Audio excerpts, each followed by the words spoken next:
Assalamualaikum warahmatullahi wabarakatuh.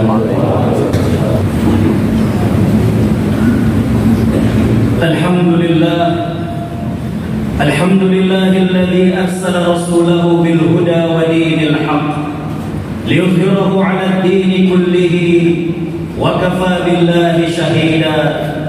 Nashhadu an la ilaha illallah syahadatu haqqin wa sidq syahadatan tunjina min 'adzabillah wa nashhadu anna Muhammadan 'abduhu wa rasuluh. Allahumma salli wa sallim wa barik ala sayyidina Muhammad wa ala alihi wa sahbihi wa man sara ala nahjihi wa istanna bi sunnatihi ila yaumiddin. Ma'asyiral muslimin, usikum wa nafsi mudhibah bi taqwallah wa qad fazal muttaqun. Qala Allah azza wa jalla fi kitabihil karim, a'udzu billahi minasy syaithanir rajim. Ya ayyuhalladzina amanu taqullaha haqqa tuqatih wa la tamutunna illa wa antum muslimun. Shadaqallahul azim. Hadirin sidang Jumat yang mengharapkan ridha Allah Subhanahu wa taala, tiada kata yang pantas kita lantunkan di siang hari ini melainkan ucapan syukur. Alhamdulillah. Betapa sayangnya Allah kepada kita, betapa banyaknya nikmat dan karunia yang Allah limpahkan kepada kita. Hari ini kembali Allah percayakan hidup bagi kita, Allah sehatkan kita, Allah limpahkan rezekinya yang begitu luas kepada kita. Sungguh kalau kita bermaksud menghitung nikmatnya, kita tidak akan sanggup untuk menghitungnya. Tapi memang Allah tidak meminta kepada kita untuk menghitung nikmatnya. Yang Allah minta kepada kita adalah mensyukuri nikmatnya. Tak lupa salawat dan salam kita haturkan kepada panutan kita, Nabi besar Nabi Muhammad sallallahu alaihi wasallam.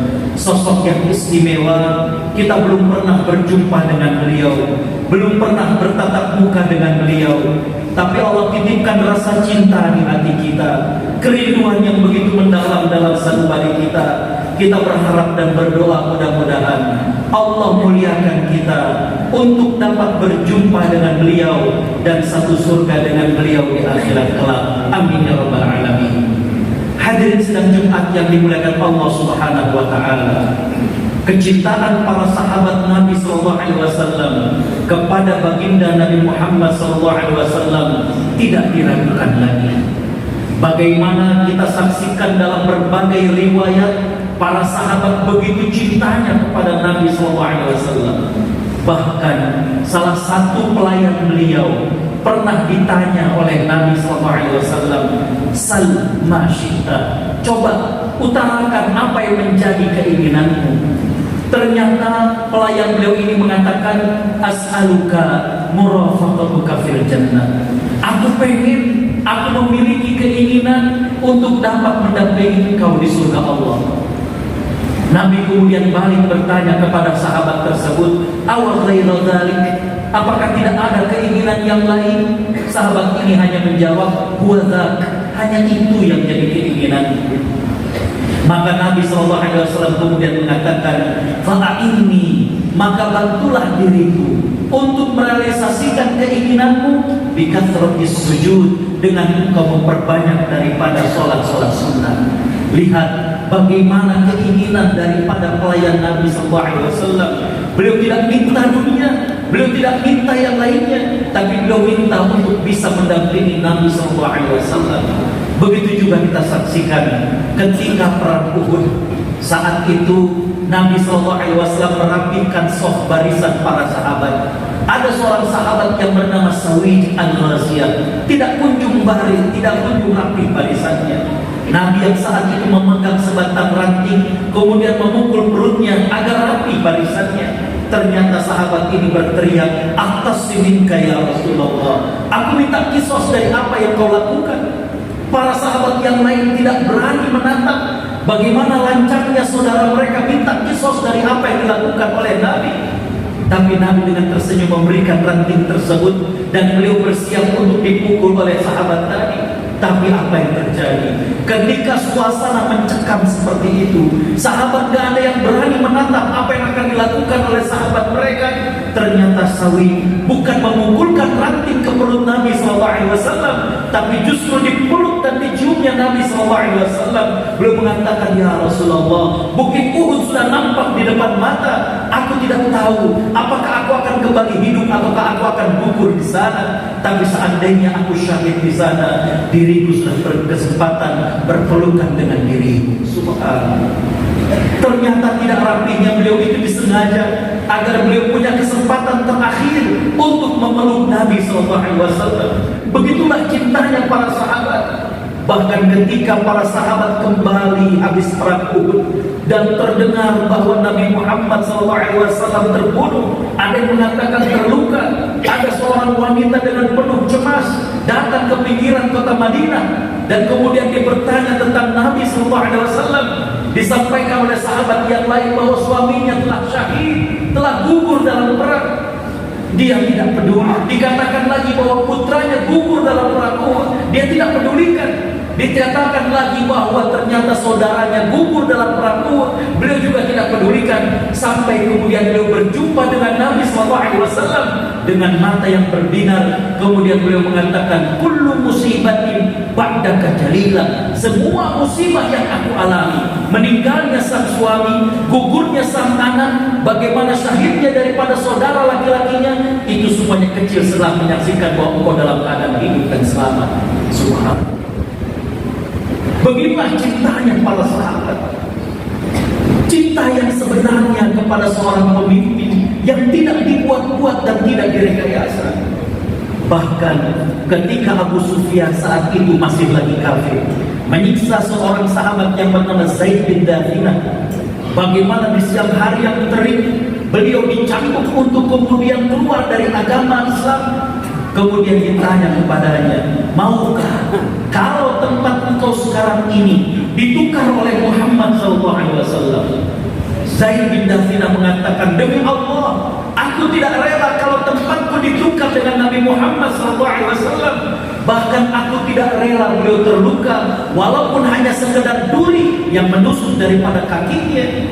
Abu Sufyan saat itu mengatakan, ma ra'aina ahadan yuhibbu ahadan ka hubbi ashabi Muhammadin Muhammadan. Belum pernah kami saksikan ada orang cinta kepada orang lain melebihi cintanya sahabat-sahabat Muhammad kepada Muhammad sallallahu alaihi wasallam.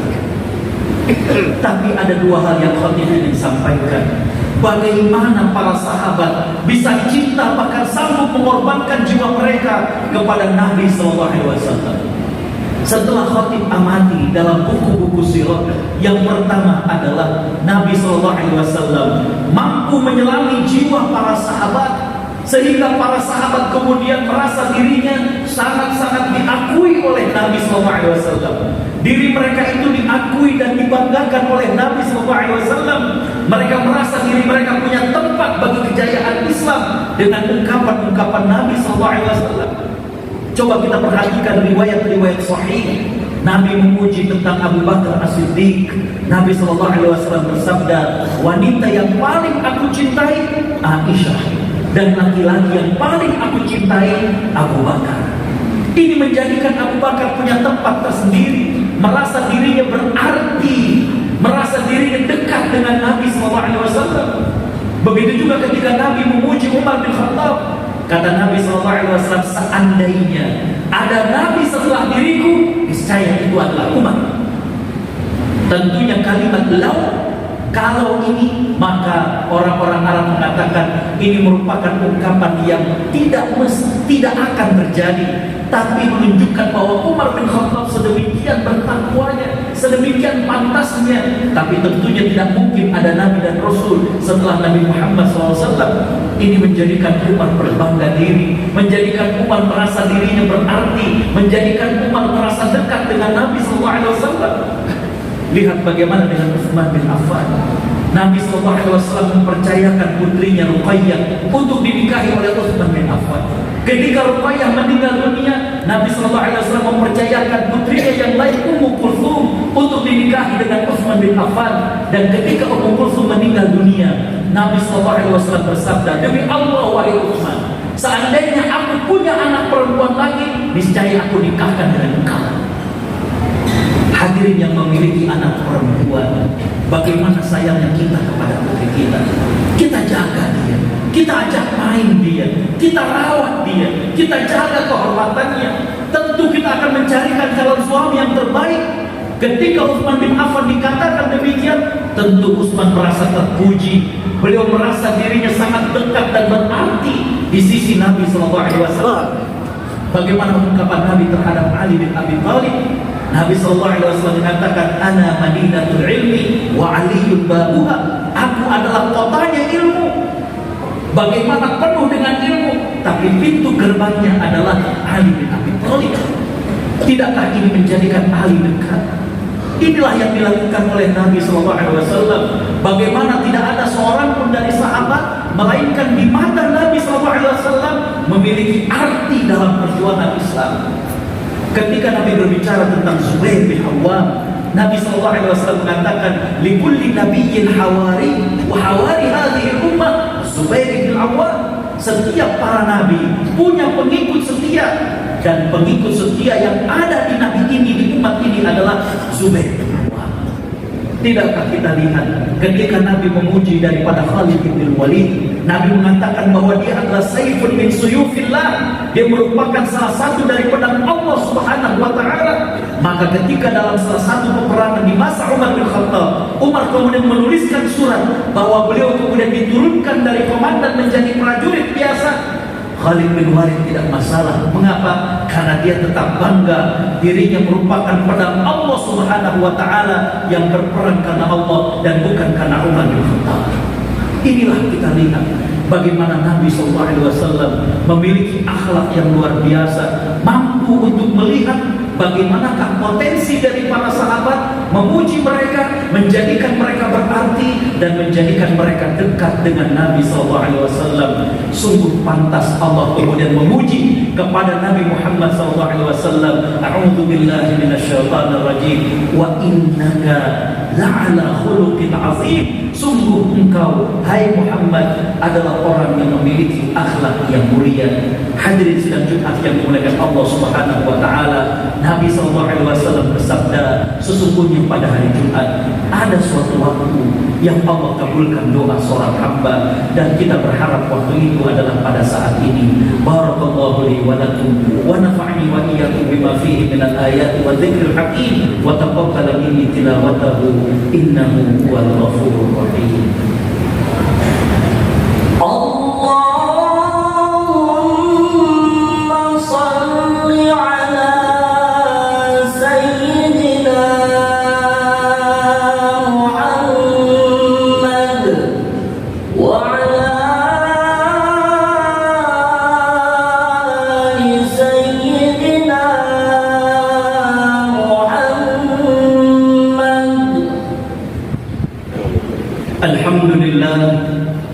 Alhamdulillah wa kafa, wassalatu wassalamu ala nabiyil mustafa Muhammad ibn Abdillah, ahlu sidqi wa ahlul wafa. Nashhadu an la ilaha illallah wa nashhadu anna Muhammadan abduhu wa rasuluh. Allahumma salli wa sallim wa barik ala sayyidina Muhammad wa ala alihi wa sahbihi wa man sara ala nahjihi wastanna bi sunnatihi ila yaumiddin wa ba'd. Hadirin sidang Jumat yang dimuliakan Allah Subhanahu wa taala, selain bagaimana Nabi SAW mampu menyelami perasaan para sahabat, menjadikan para sahabat merasa dirinya berarti, tidak ada yang disepelekan bagi Nabi SAW. Maka hal yang kedua, di antara akhlak beliau yang mulia yang menjadikan sahabat cinta luar biasa kepada beliau adalah beliau selalu menjaga perasaan para sahabat. Di antara masyarakat sahabat ada orang-orang munafik. Bagaimana perangai mereka, bagaimana kelakuan mereka. Mereka lah yang menyebarkan berita palsu tentang Aisyah radhiyallahu anha. Mereka juga yang kemudian menggerogoti semangat para sahabat dengan kemudian mundur di tengah perjalanan menuju peperangan. di antara gembong atau tokoh orang munafik ini adalah bernama Abdullah bin Ubay bin Salul. Yang menariknya adalah putra beliau yang juga bernama Abdullah justru adalah seorang sahabat yang taat pada Allah dan Rasulnya, berbeda 180 derajat dengan sang ayah. Apa yang terjadi ketika sang ayah Abdullah bin Ubay bin Salul meninggal dunia? Beberapa sahabat menceritakan keburukan dari ayahnya. Beberapa sahabat mengungkit kembali tentang bagaimanakah kelakuan ayahnya sebagai tokoh munafik. Tentu hal ini membuat sang anak sedih. Nabi faham hal ini. Maka Nabi SAW bersabda dalam hadis yang sahih, Nabi SAW mengatakan, janganlah kalian menyakiti hati orang yang hidup dengan cara kalian menjelekkan orang yang mati. Dengan demikian para sahabat kemudian menjaga lisan mereka. Tidak lagi mereka teruskan untuk menjelek-jelekan Abdullah bin Ubay bin Salul. Karena kenapa? Menghargai dari putranya yang bernama Abdullah, seorang sahabat yang taat. Karena Abdullah sebagai seorang anak, dia tidak merasakan kekurangan dari ayahnya, memperhatikan dirinya sebagai seorang anak. Tentu akan sedih ketika ini akan terus-menerus diceritakan dan dia dengar daripada sahabat-sahabatnya. Hadirin sidang Jumat yang dimuliakan Allah, inilah hebatnya Nabi SAW. Bagaimana beliau menjaga perasaan para sahabat. Bahkan ketika Nabi SAW diundang makan oleh salah seorang sahabat usai sholat asar, saat itu dihidangkan bagaimana bakaran ataupun unta yang dibakar, unta yang dipanggang. Saat Nabi SAW dengan para sahabat begitu nikmatnya mereka menyantap daripada hidangan tersebut, tiba-tiba tercium aroma ada seseorang yang buang angin. Nabi SAW dengan bijaknya ketika usai beliau dengan para sahabat makan menjelang maghrib, maka beliau kemudian mengatakan, barang siapa yang baru saja makan daging unta, faliyatawadda, hendaklah dia berwudu. Maka seluruh para sahabat berwudu karena tidak ada seorang pun yang tidak makan daging unta. Inilah yang kemudian ditimbangkan oleh para ulama. Sebagian ulama mengatakan bahwa wudu setelah makan daging unta tidaklah wajib. Karena yang Nabi lakukan tersebut adalah untuk menjaga perasaan sahabat yang buang angin tadi. Sedemikian mulianya akhlak Nabi SAW. Beliau tidak ingin sahabat ini malu ketika wudu sendirian. Maka Nabi kemudian menyarukan hal itu. Nabi kemudian membuat para sahabat jadi tidak sadar siapakah yang buang angin. Dengan cara beliau bersabda, barang siapa yang usai makan daging unta, hendaklah dia berwudu. Beginilah Nabi menjaga perasaan para sahabatnya. Hadirin sidang Jumat yang dimuliakan Allah, kita rindu dengan pemimpin seperti beliau. Kita rindu dengan sosok seperti Nabi Muhammad SAW. Bahkan di salah satu tayangan di TV di Arab Saudi, bagaimana ada seorang syekh yang punya acara yang judulnya adalah Laukana Bainana Habib. Seandainya Nabi SAW hadir lagi pada hari ini dan beliau berkunjung ke rumah kita, beliau berkunjung ke masjid kita, beliau berkunjung ke kedai kita, beliau berkunjung ke kantor kita, adakah Nabi akan tersenyum melihat kita dan anak kita? Adakah Nabi tersenyum melihat anak kita dan istri kita? Adakah Nabi tersenyum melihat pegawai kita? Ketika beliau bertanya, adakah mereka kenal dengan Nabi Muhammad SAW? Jangan-jangan masih banyak yang belum mengenal tentang siapa beliau. Jangan-jangan anak kita masih banyak yang belum mengenal tentang beliau. Jangan-jangan masih ada di antara kita yang belum memiliki buku tentang bagaimana sejarah beliau. Hadirin sidang Jumat yang dimuliakan Allah, mengenang dan memperingati dari kelahiran manusia mulia bukan cuma selebrasi kita, tapi diharapkan bagaimana adanya kesadaran umat untuk mengenal dan mencontoh beliau, bahwa selebrasi ataupun memperingati dari kelahiran beliau bukan cuma selebrasi saja, tapi kita bercita-cita untuk memiliki pemimpin-pemimpin seperti Nabi Muhammad SAW. Itulah bentuk kecintaan kita kepada Nabi Muhammad SAW. Mudah-mudahan dengan momentum bulan Rabiul Awal seperti ini menjadikan kita semakin mengenal dengan Nabi SAW, menjadikan anak, istri, karyawan kita mengenal dengan Nabi SAW, menjadikan kita bersemangat untuk mencontoh, menjadikan kita bersemangat untuk kemudian memiliki pemimpin-pemimpin seperti baginda Nabi Muhammad SAW. Akhirnya di akhir daripada khutbah ini, marilah kita sama-sama untuk menundukkan hati kita tengadahkan tangan kita. Mudah-mudahan di antara yang hadir ada lisannya dikabulkan oleh Allah Subhanahu wa taala.